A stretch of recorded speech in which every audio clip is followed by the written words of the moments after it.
नमस्कार, मैं हूं आपके साथ अंकिता पाल। बुलेटिन की शुरुआत करते हैं। वाराणसी के नमो घाट पर काशी तमिल संगमम 2023 का उद्घाटन किया गया। पीएम मोदी ने कन्याकुमारी वाराणसी तमिल संगम ट्रेन को हरी झंडी दिखाकर रवाना किया। पीएम मोदी ने इस दौरान संबोधित भी किया।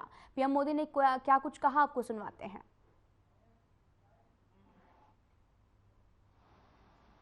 First time using AI technology.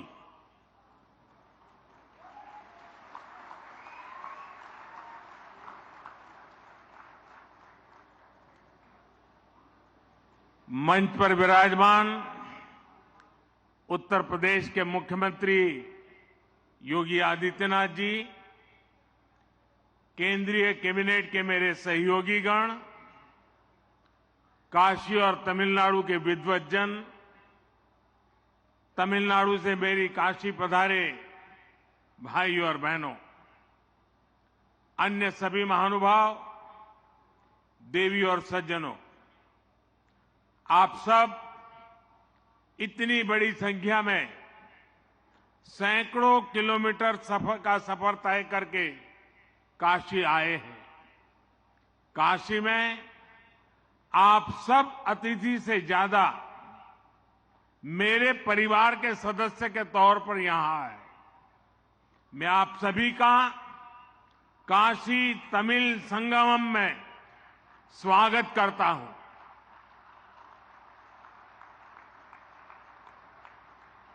मेरे परिवारजनों, तमिलनाडु से काशी आने का मतलब है महादेव के एक घर से उनके दूसरे घर आना। तमिलनाडु से काशी आने का मतलब है मदुरई मीनाक्षी के यहां से काशी विशालाक्षी के यहां आना। इसलिए तमिलनाडु और काशी वासियों के बीच हृदय में जो प्रेम है, जो संबंध है, वो अलग भी है और अद्वितीय भी है। मुझे विश्वास है काशी के लोग आप सभी की सेवा में कोई कमी नहीं छोड़ रहे होंगे। आप जब यहां से जाएंगे तो बाबा विश्वनाथ के आशीर्वाद के साथ साथ काशी का स्वाद, काशी की संस्कृति और काशी की स्मृतियां भी ले जाएंगे। आज यहां आर्टिफिशियल इंटेलिजेंस के माध्यम से टेक्नोलॉजी का नया प्रयोग भी हुआ है। ये एक नई शुरुआत हुई है और उम्मीद है इससे आप तक मेरी बात पहुंचना और आसान हुआ है। Is it okay? Annamalai? The friends from Tamil Nadu, is it okay? You enjoy? So this was my first experience. In future I will use it. You will have to give me the detailed response. Now, as usual, I'll speak in Hindi. He will help me to interpret in Tamil. मेरे परिवारजनों, आज यहां से Kanyakumari Varanasi Tamil Sangamam train को हरी झंडी दिखाई गई है। मुझे थिरुकुरल, मणिमेकलई और कई तमिल ग्रंथों के विभिन्न भाषाओं में अनुवाद के लोकार्पण का भी सौभाग्य मिला है। एक बार काशी के विद्यार्थी रहे सुब्रमण्यम भारती जी ने लिखा था काशी नगर पुलवर पेशुम ओरैताम कांची इल केट पदरकू और करुवी सेच्चो। वो कहना चाहते थे कि काशी में जो मंत्रोच्चार होते हैं उन्हें तमिलनाडु के कांची शहर में सुनने की व्यवस्था हो जाए तो कितना अच्छा होता। आज सुब्रमण्यम भारती जी को उनकी वो इच्छा पूरी होती नजर आ रही होगी। काशी पीएम मोदी ने अभी उद्घाटन किया और संबोधित भी किया है। तो बढ़ते हैं आगे। इस मौके पर काशी तमिल संगमम 2023 में सीएम योगी भी मौजूद रहे हैं। सीएम योगी ने भी जनसभा को संबोधित किया। क्या कुछ कह रहे हैं आपको सुनवाते हैं।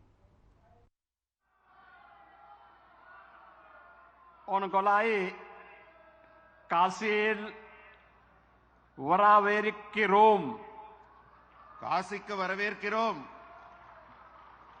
आदरणीय प्रधानमंत्री जी,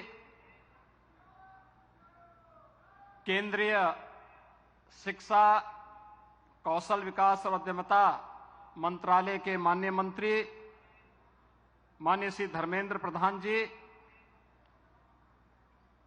केंद्रीय राज्य मंत्री डॉक्टर एल मुरुगन जी, पूर्व केंद्रीय मंत्री श्री पॉन राधाकृष्णन जी, आईआईटी चेन्नई के निदेशक प्रोफेसर बी कामकोटी जी, वरिष्ठ समाज सेवी श्री के अन्नामलाई जी,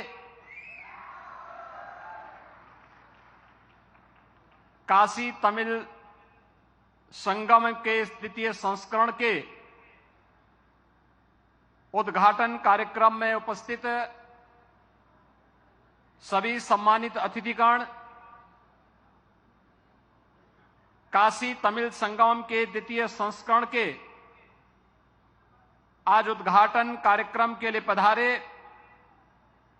भारत के यशस्वी प्रधानमंत्री तथा वाराणसी के लोकप्रिय सांसद आदरणीय श्री नरेंद्र मोदी जी का मैं उत्तर प्रदेश वासियों की ओर से हृदय से स्वागत और अभिनंदन करता हूं।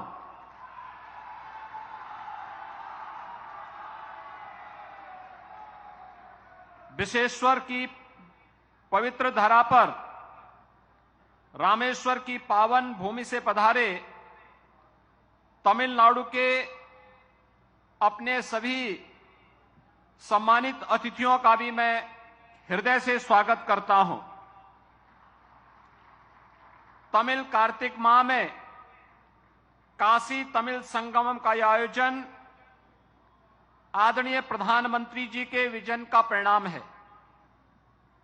इससे दक्षिण का उत्तर से अद्भुत संगम हो रहा है। सहस्त्राब्दियों पुराना संबंध फिर से नवजीवन पा रहा है। इस आयोजन की परिकल्पना के माध्यम से एक भारत श्रेष्ठ भारत की चेतना को जागृत करते हुए आदरणीय प्रधानमंत्री जी ने जिस एक बड़े अभियान को आगे बढ़ाया है, हम सब इसके प्रति आभारी हैं। काशी तमिल संगमम में तमिलनाडु से छात्र, शिक्षक, शिल्पकारों, साहित्यकारों सहित अध्यात्म, उद्योग जगत, विरासत, नवाचार, व्यवसाय, देवालय व्यवस्था, ग्रामीण पृष्ठभूमि तथा संस्कृति जगत से जुड़े हुए 12 समूह काशी का भ्रमण करेंगे और विषय विशेषज्ञों से यहां पर संवाद भी करेंगे। तमिलनाडु के सभी श्रद्धालु यहां से प्रयागराज जाएंगे और इसके बाद अयोध्या भी भ्रमण करेंगे, जहां निर्मित हो रहा भव्य श्री राम का मंदिर 500 वर्षों के बाद जिसमें आगामी 22 जनवरी को आदरणीय प्रधानमंत्री जी के कर कमलों से प्रभु राम विराजमान होंगे, वहां का भी दर्शन करने का अवसर प्राप्त होगा। प्रभु श्री राम द्वारा रामेश्वरम धाम में स्थापित पवित्र ज्योतिर्लिंग और काशी में विराजमान भगवान आदि विश्वेश्वर पवित्र ज्योतिर्लिंग के रूप में पूजित हैं। यह ज्योतिर्लिंग काशी और तमिलनाडु के संबंधों का केंद्र बिंदु है। भगवान श्री राम भगवान शिव के माध्यम से निर्मित इस संबंध सेतु को आदि शंकराचार्य ने भारत के चारों कोनों में पवित्र पीठ की स्थापना कर आगे बढ़ाया था। आदरणीय प्रधानमंत्री जी इस महायज्ञ को लखनऊ के पीएनटी ग्राउंड राजाजीपुरम में उपराष्ट्रपति जगदीप धनखड़ ने अटल स्वास्थ्य मेले का उद्घाटन किया। इस दौरान लोगों को भी संबोधित किया। क्या कुछ कह रहे हैं आपको सुनवाते हैं। आपको जन कल्याण के लिए काम में लेना है, आपके पास एक ही विकल्प है, आप स्वस्थ रहिए। स्वस्थ रहेंगे तो ही आपका जीवन सार्थक रहेगा। और कहावत कही गई है, पहला सुख निरोगी काया, दूसरा घर में माया। माया से ऊपर निरोगी काया को रखा गया है, क्योंकि उस माया का भी आप आनंद नहीं ले पाओगे यदि अगर आपकी काया निरोगी नहीं होगी। तो मुझे ये कहते हुए बड़ी प्रसन्नता होती है कि आज की जो शासन व्यवस्था है उसकी प्राथमिकता आपका स्वास्थ्य रहा है। याद करो वो दिन जब भारत के यशस्वी प्रधानमंत्री नरेंद्र मोदी जी ने लाल किले से घोषणा की कि स्वच्छता अभियान होना चाहिए। खुद दिल्ली में एक जगह जाकर झाड़ू लेकर इसकी शुरुआत की। लोगों को पहले अजीब सा लगा, आज के दिन वो कितना बड़ा आंदोलन बन गया है, हमारे जीवन में कितना सकारात्मक बदलाव आया है। फिर उन्होंने देखा, सोचा कि उपचार की आवश्यकता है। उपचार की वजह से सामान्य आदमी का जीवन खतरे में पड़ जाता है, उसकी अर्थव्यवस्था चरमरा जाती है। तो आयुष्मान भारत कार्यक्रम चालू किया गया। It is the world's biggest health mechanism made available to the public at large by the government. 140 crore के देश में इस प्रकार की व्यवस्था को कायम करना भारत ही कार्य है जो सफलपूर्वक हुआ है। आयुष्मान भारत स्वच्छता अभियान बात यही नहीं टिकी। हर घर में शौचालय का जो सोच है ये हमारे स्वास्थ्य से जुड़ा हुआ है, हमारे परिवार की डिग्निटी से जुड़ा हुआ है, विशेषकर हमारी माताओं और बहनों के लिए। कल्पना से परे बात है कि भारत जैसे विशाल देश में क्या हर घर शौचालय हो पाएगा। आज के दिन ये जमीनी हकीकत है। अटल जी आज होते तो उनको बड़ी भारी खुशी मिलती कि उनका सपना इस सार्थकता से पूरा किया जा रहा है जो उनके मन में है, वो आज जमीनी हकीकत है। वो जमाना था जब अटल जी कहते थे इस देश में डॉक्टर श्यामा प्रसाद मुखर्जी को कोट कर दो विधान दो निशान दो प्रधान नहीं चलेंगे। कहां है आज? तो वहीं प्रधानमंत्री नरेंद्र मोदी ने गुजरात के सूरत में डायमंड बोर्ड्स का उद्घाटन किया है। इस दौरान वहां पर मौजूद लोगों को पीएम ने संबोधित भी किया। क्या कुछ कह रहे हैं आपको सुनवाते हैं। सूरत पासे इतिहासनो अनुभव वर्तमाનમાં રફતાર અને ભવિષ્યની દૂરંદેશી એનું નામ સુરત। અને અમારું હુરત એવું કે કામમાં લોચો મારે નહીં અને ખાવામાં લોચો છોડે નહીં.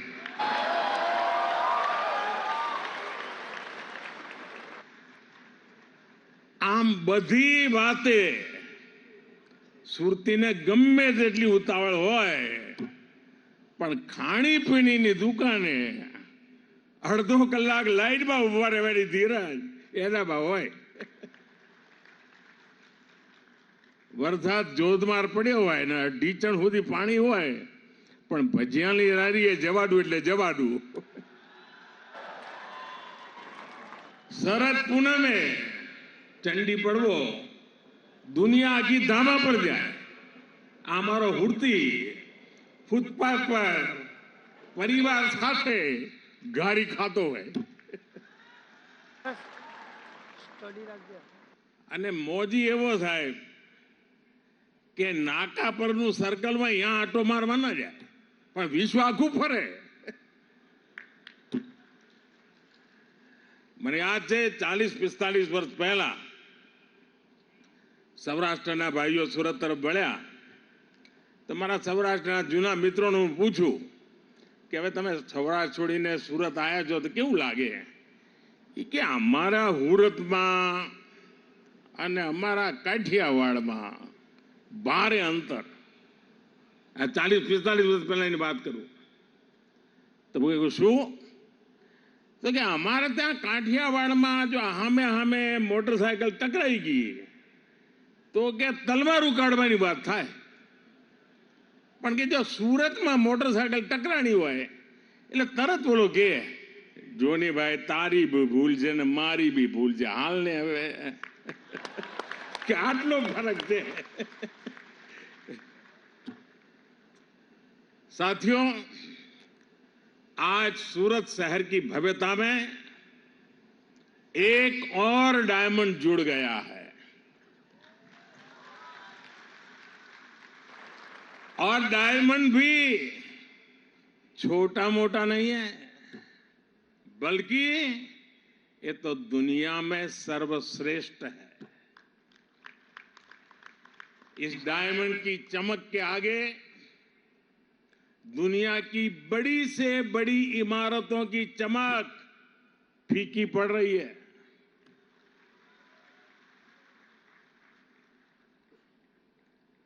और अभी वल्लभ भाई, लालजी भाई पूरी नम्रता के साथ अपनी बात बता रहे थे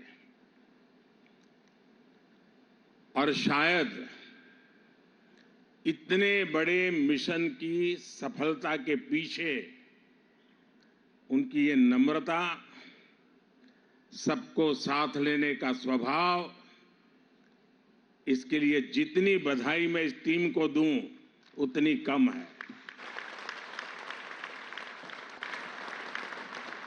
वल्लभ भाई ने कहा कि मुझे 5 ही मिनट मिला है, लेकिन वल्लभ भाई आपके साथ तो किरण जुड़ा हुआ है और किरण में पूरे सूर्य को समझने का सामर्थ्य होता है और इसलिए आपके लिए 5 मिनट एक बहुत बड़ी शक्ति का परिचय बन जाती है. अब दुनिया में कोई भी कहेगा डायमंड बुर्स तो सूरत का नाम साथ आएगा, भारत का नाम भी आएगा. सूरत डायमंड बुर्स भारतीय डिजाइन, भारतीय डिजाइनर्स, भारतीय मटेरियल और भारतीय कॉन्सेप्ट के सामर्थ्य को दिखाता है. ये बिल्डिंग नए भारत के नए सामर्थ्य और नए संकल्प का प्रतीक है. मैं सूरत डायमंड बुर्स के लिए डायमंड इंडस्ट्री को, सूरत को गुजरात को, पूरे देश को बधाई देता हूं। तो वहीं लखनऊ में आयोजित पीएसी के स्थापना दिवस कार्यक्रम में सीएम योगी आदित्यनाथ भी शामिल हुए और लोगों को संबोधित करते हुए उन्होंने अपना संबोधन भी दिया। क्या कुछ कह रहे हैं आपको सुनवाते हैं।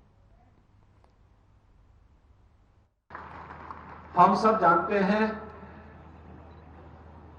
उत्तर प्रदेश पीएसी का अपना एक गौरवशाली इतिहास है।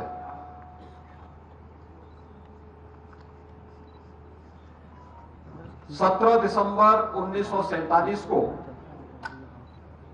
मिलिट्री पुलिस का नाम बदल करके पीएसी किया गया और उस समय United provisional armed constabulary act 1948 के तहत इसका विधिवत गठन हुआ।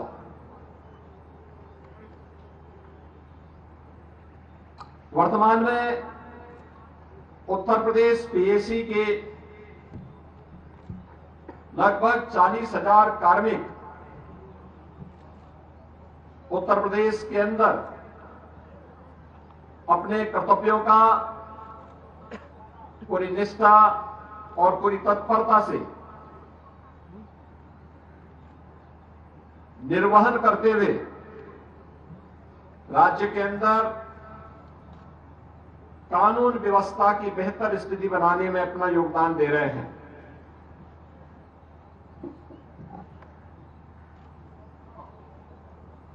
उत्तर प्रदेश के अंदर न केवल सभी प्रकार के धार्मिक और सार्वजनिक कार्यक्रमों को सकुशल संपन्न कराने में अति विशिष्ट महानुभावों के प्रदेश के कार्यक्रमों को पूरी निष्ठा के साथ सुरक्षित संपन्न कराने प्रदेश में एसटीएफ में कमांडो ड्यूटी, एटीएस में कमांडो ड्यूटी, यातायात पुलिस ड्यूटी, यूपी 112 टीआरबी में पायलट ड्राइवर ड्यूटी, प्रतिसाद निरीक्षक ड्यूटी, रिक्रूट प्रशिक्षण केंद्र प्रभारी ड्यूटी समेत प्रदेश के अंदर एसएसएफ, एसडीआरएफ जैसे अनेक महत्वपूर्ण प्रदेश की सुरक्षा और कानून व्यवस्था के लिए ऐसे बहुत सारे उत्तर प्रदेश पुलिस बल से जुड़े हुए महत्वपूर्ण प्रतिष्ठान हैं, जहां पर पीएसी के जवान बहादुरी के साथ अपनी जिम्मेदारियों का निर्वहन कर रहे हैं। किसी भी बल की छवि उस बल के जवानों के शौर्य और पराक्रम से ही उनकी कीर्ति निर्मित होती है। और उत्तर प्रदेश पीएसी का इतिहास इस दृष्टि से सदैव स्वर्णाक्षरों में लिखा जाएगा। हम सब जानते हैं, जब देश की संसद में हमला हुआ था सन 2001 में, उस समय उत्तर प्रदेश पीएसी के जवानों के पराक्रम के कारण उस हमले को निष्फल करने में सफलता प्राप्त हुई थी।